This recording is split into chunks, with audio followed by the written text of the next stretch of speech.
Jai Hind students. I hope every one of you is in the pink of health. Before we actually start talking about anything, there's one thing I want to share with you all. If there's one thing I personally learned in this whole year, that was that time waits for none. So, taking a lesson from the past, let us try to utilize whatever spare time we are left with and do our preparations in such a manner so that you score the highest marks, or should I say respectable marks indeed, in your examination. Welcome students.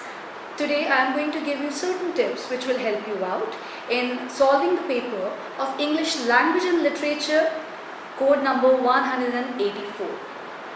Students, you have already given your examinations a few times, and as per the sample paper being shared, this time the paper is divided into two parts. The first one is the objective type, comprising of 40 MCQs, and the second one is subjective, consisting of 40 marks again. Let us start with the part A. And apart from discussing about the type or the pattern of paper, I will also tell you how to attempt all the four components in an English paper. As you know, an English paper consists of four major components. The first one is reading section, the second one being writing section, third one being grammar section, and the fourth and the last but not the least, the literature one. Students, this time the reading section is primarily comprising of MCQs only.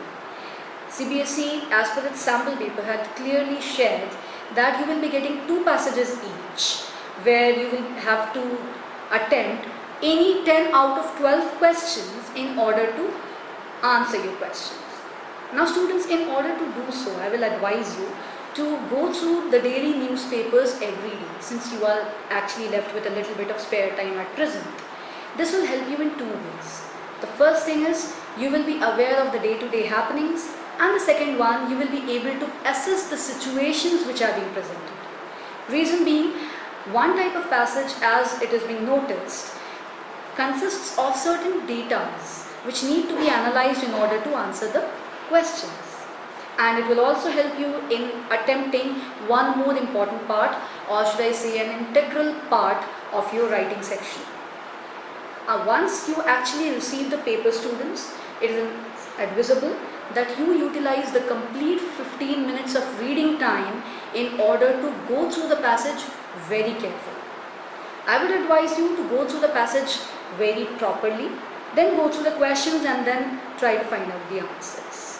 This will help you in saving the time, and also as soon as the reading time ends and the writing time starts, you won't be left with searching for the answers at that point of time. You can easily start writing without wasting a single minute. After the reading section, there is a writing section. This time writing section comprises of four formal letters, consisting of letter to the editor, letter placing order, letter of complaint, and letter of inquiry. And the next integral part, remember I mentioned, that is analytical paragraph. In the analytical paragraph, you will be provided by certain tables, pie charts and data which have to be analyzed by you all and described in words in the analytical paragraph. When you will read the newspapers every day, it will not only help you increase your reading comprehension, but it will also help you in solving and analyzing the data which you may get in the analytical paragraph. Now let's move on to the next major component of our English paper, and that is the grammar section.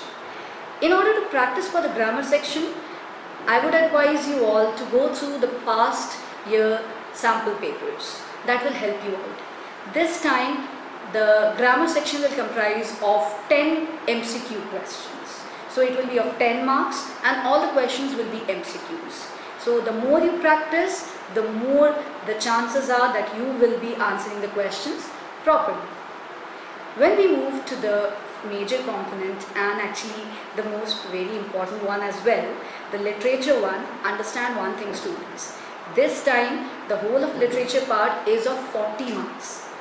That is 50% out of your all, the complete 80 marks paper, out of which 10 marks of the literature one Literature section is going to be there in part A, that is objective based, where one reference to the context will be from poem and another one will be from prose or drama, and there will be internal choices provided there as well. The rest of the 30 marks of literature section comprises of subjective questions, where you are going to get 2 types of short questions of 2 marks as well as 3 marks. And apart from that, you will also get 2 long questions of 5 marks each.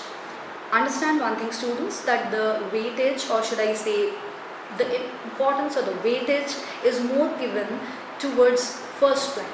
Reason being, it is your literature reader after all, and Footprints Without Feet actually gets the second part and when it comes to the importance. But yes, when we talk about the long questions, equal weightage has been given to the both. Now let's talk about how to answer these questions. We already discussed about writing, we already discussed about grammar, we already discussed about reading. How to attempt the writing section?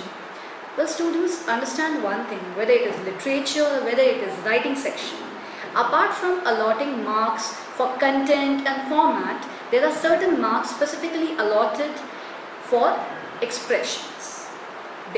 So it is very, very important for you to use the language properly.